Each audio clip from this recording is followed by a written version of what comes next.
Okay, so hello everybody. Welcome to our third hangout. This time we are making a test with Pierre-Marie with two computers instead of one, because soon I'm gonna be on the other side of the planet, but we're gonna still continue to answer your questions. So a lot of questions this week. Good morning, everyone. And we arranged with Pierre-Marie to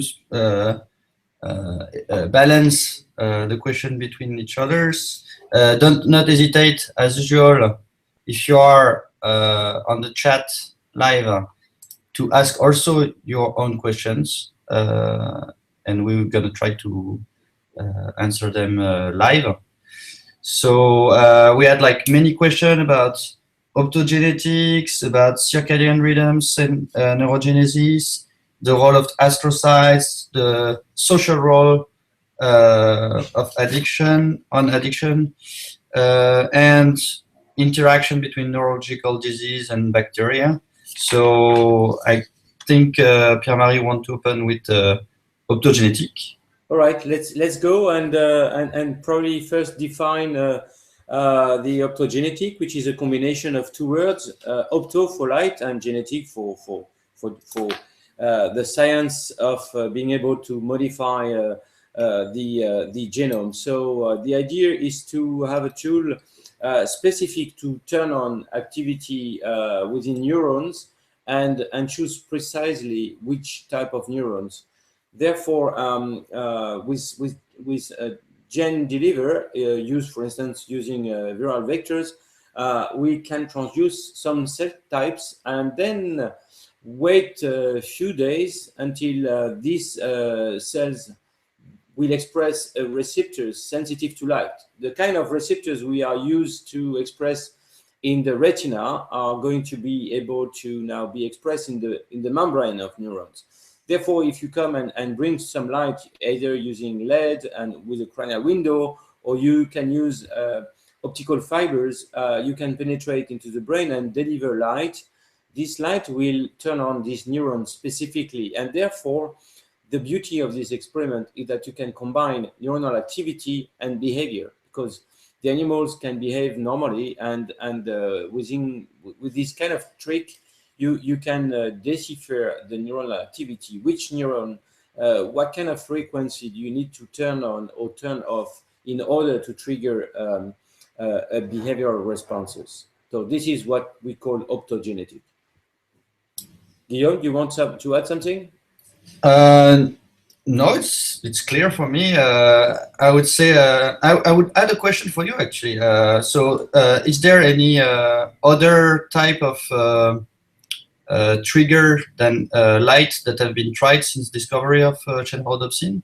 Yeah, correct. I mean, that light was one of the good tools, and the beauty of light that you can use the spectrum of light. So therefore, you can use any kind of receptor designed to respond to yellow line, to blue line, red light. Sorry.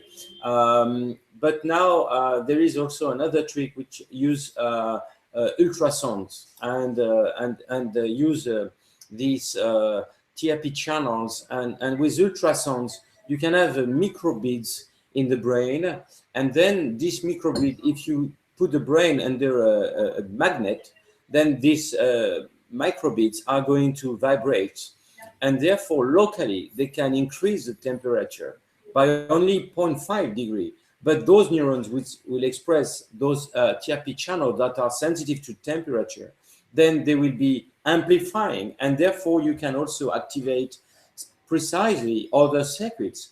The beauty of this experiment that then you don't have to be invasive. You don't have to bring any fibers into the brain. It's really, I think this is the future now. Maybe even someday in humans. Okay. And can we imagine also to implant a wireless LED for optogenetics without wires? That's right. Actually, this is also done. Yes. And again, you can use with RFID a lot of animals in a kind of wild environment. and then trigger some light into some animals and not in the other one. For those who are interested in social brain, this is very interesting. Okay. Well, so this gives me the chance to switch to the social role of in addiction. Then I will do astrocytes later on. So we had another question from NTD Simon, with a hypnotherapist and working on treatment of smoking behavior. And this person explained how beyond the pure physical addiction, and she's or he is apparently, of course, dealing with these physical symptoms, there is an important role of social behavior, and especially in smoking.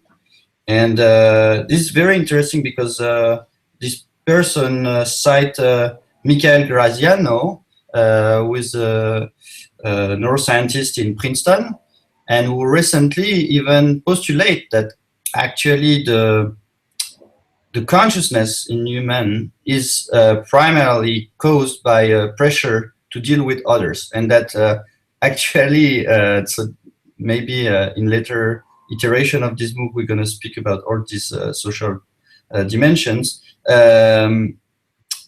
The fact that we are conscious ourselves is a byproduct of a system to make sense of others in the first place. So the theory of Graziano is very interesting because it kind of flips the usual point of view on human cognition by stating that the primary goal of the advanced high order cognitive ability in humans is to predict the behavior of others. And by having this, then we had also in bonus the individual consciousness. And so that has external externalities, negative externalities, such as the pressure, the peer pressure, and the social dimension of addiction is one of these side effects. And indeed, in smoking behavior, this is something that has been a lot studied with typically the mimicry. And for instance, the fact that you spontaneously tends to do what other does around you. And also for the people who have friends or who themselves experience smoking behavior in social context, usually there are also alcohol that diminish inhibition. And indeed, there is also interaction between mimicry and inhibition. So the tendency to mimic others is inhibited spontaneously. But if you lack inhibition, then you mimic more. So that's why also people tend to smoke more in social context in Western country at least. So that was for the social dimension of addiction and consciousness. Pierre-Marie, you have a... Well, I mean, listening to you, I have in mind very nice studies from Dunbar, who have shown that the size of the brain is directly proportional to the size of the social group. And that was a very nice study done in comparison of all kind of primates, from those who are living alone, for those who are living in couples, until groups living to 30 to 50. And there is a very nice correlation between what is called the coefficient of encephalizations, which is the size of the brain you have according to the size of the body. And then this is when you get this coefficient of 1, that means you have a brain proportional to the body. But as soon as the animals goes, and this is what animals with living alone have a coefficient of 1. But as soon as the animals goes and live in groups, like and they have bonds and they have a lot of social interactions, then this ratio go from 1, 2, 3 until 10. So this is really amazing that the brain is pushed toward social interaction. So this is giving us a lot of hopes nowadays, because through social networks, like what we're doing now, is another way to stimulate this social brain, actually. Yes. In following on Dunbar, they are also studying. There's this famous Dunbar numbers of 150 roughly people you can manage, and how also the size of your social network correlates with some brain structure. Exactly. And there were like questions about how social networks like we have now scale up this ability to manage more individuals. And in fact, it's not so much the case. So even if in appearance people tend to have more friends in a social network on the internet, we are also a victim of our brain, as say Douglas Hofstetter, and we are bounded to a small scale social network in efficiency. Right. So okay, yes. then we have a question about nicotine receptors and their involvement in Alzheimer's disease. Mm-hmm. Yes, indeed, one of the more potent or powerful treatment for Alzheimer's disease is nicotine patches, and this was shown first empirically using epidemiology, and people who were trying to quit smoking were found to get less susceptibility of developing an Alzheimer's disease. So this was a kind of signal that prompted a lot of investigations in this field, and one of the target of nicotinic receptors are stem cells. And once you stimulate nicotine receptors in stem cells, you promote cell divisions and therefore other neurogenesis in one of these regions, the hippocampus, that is concerned by Alzheimer's disease. So therefore, there is this indirect way, I would say, by activating nicotinic receptors, you promote cell divisions in the brain. The more direct way is, in fact, we know that nicotinic receptors are involved in inducing rhythms in the brain, and more precisely, maybe the ripples, these kind of fast rhythms that are very important during slow wave sleep. So I'm not going into detail on that. Maybe we will have another opportunity to discuss about different rhythms in the brain, and I know Guillaume also is an expert in this field. But during when you're sleeping, you're not really wasting your time. You have precise phases in which you are consolidating information, which mean memory.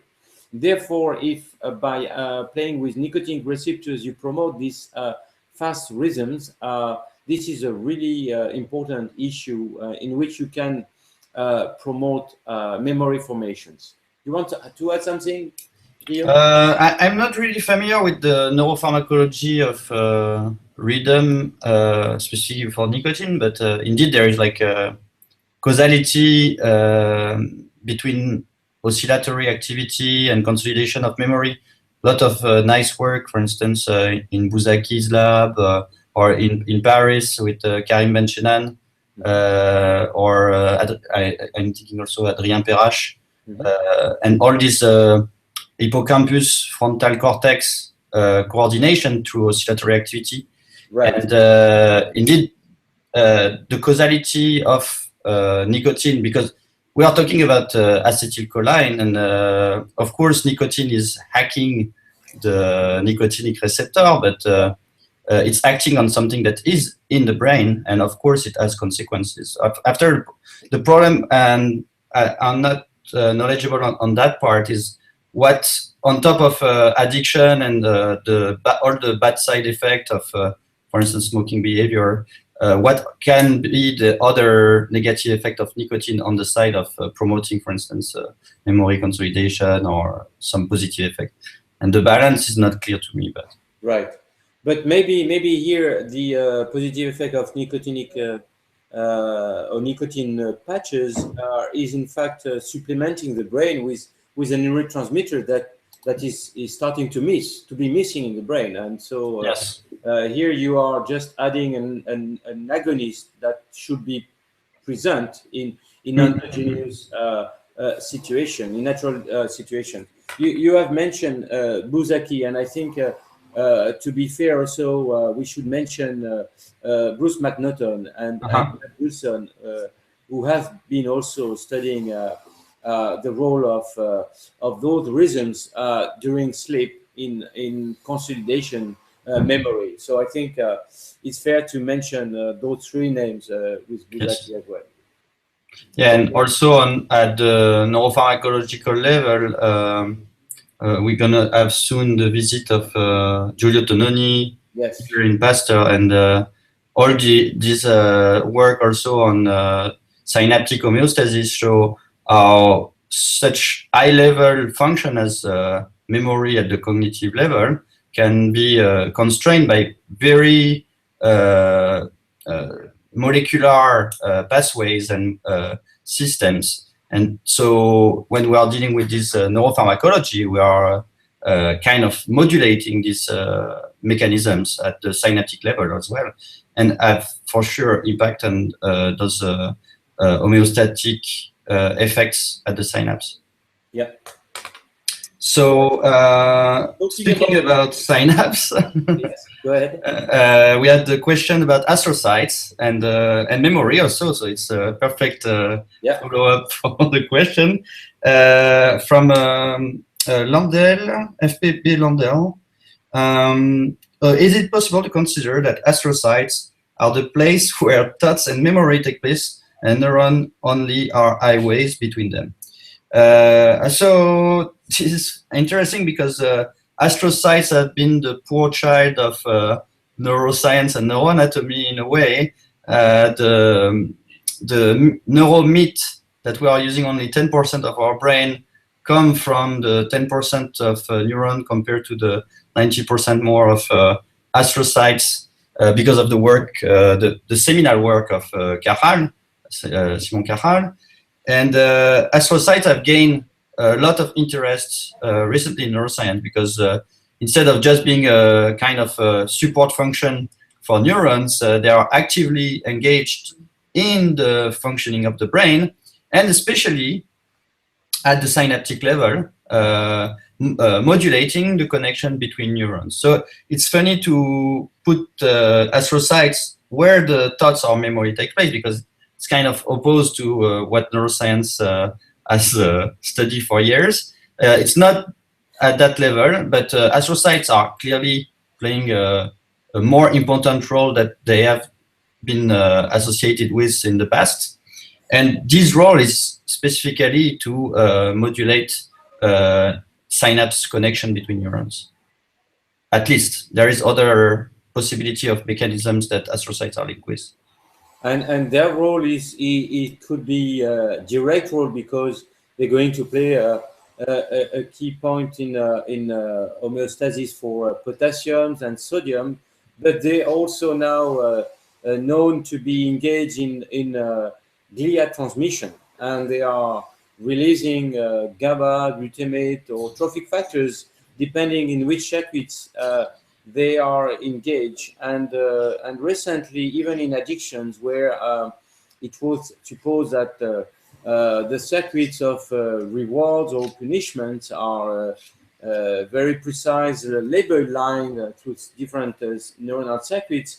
The astrocytes are also playing a role, and there are astrocytes playing a role in rewards, and the other ones are playing in punishment. So definitely we should have this idea now, three party synapses, the pre, the post, as well as the synapses. Mm-hmm.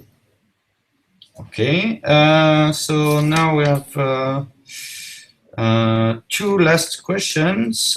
One about the circadian rhythm regulating neurogenesis. Yeah, this is a very interesting question because indeed There are reasons that are playing a role in controlling the degree of adult neurogenesis.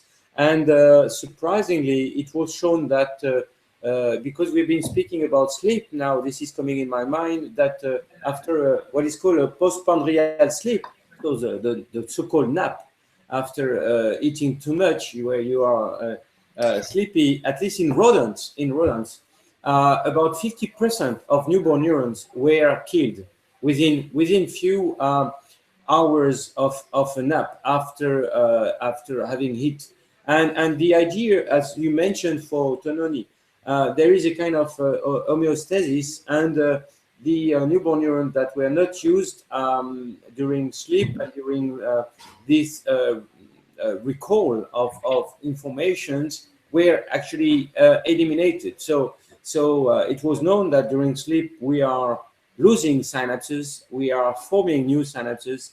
But what was known and what was a surprise, in fact, was to see that newborn neurons are exactly eliminated the same way. So indeed, there is a circadian rhythms in controlling adult neurogenesis. Great. And our last question, which is like pretty linked also with our core topics here in Pasteur, which is infectious disease, is about the neurological effects of bacteria infection, and especially like in the case of Lyme disease, for instance, or with parasites like in toxoplasmosis. So on that, the question was,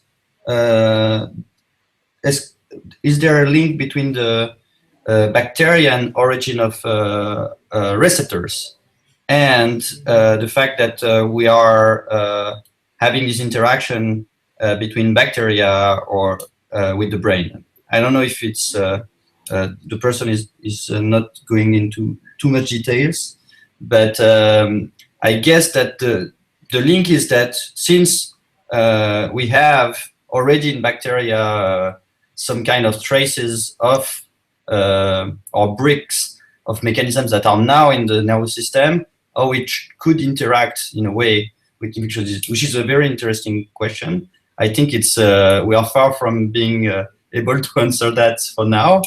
What I can say is that recently there were a big paper in Nature showing that there is bacteria using receptors, ionic receptors, to communicate through electricity, which is already a very interesting continuity of the functions between taxa from bacteria to multicellular organisms.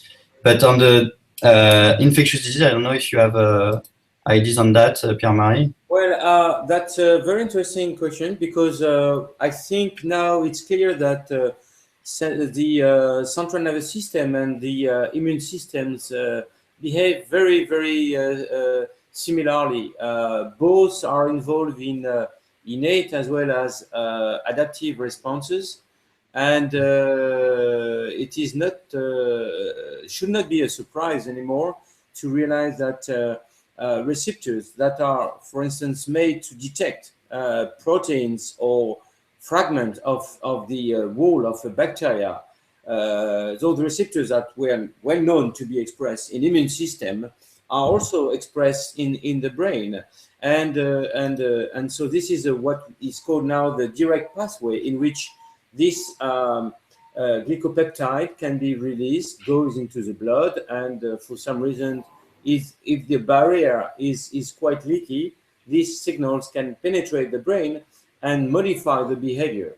That's a direct pathway. Of course, the indirect pathway would be activation of immune system in the peripheral, and then these immune systems or immune cells will penetrate the brain, and will act also by turning on or off some circuits. And therefore, that's one of the reasons why during flu disease or any kind of infectious status, not only your temperature goes up, but also you get less desire to engage efforts, to get pleasure, and all this kind of states that are more similar to a depression, and because those circuits are also activated, and it makes sense after all. It makes sense for ecological point of view of trying to conserve your energy and not waste it by running everywhere.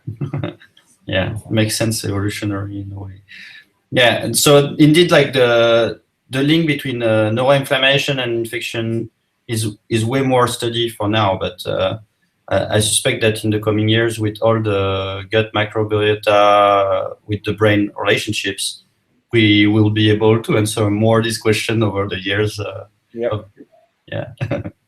So, Guillaume, there is a question about polycystosis. Oh yeah.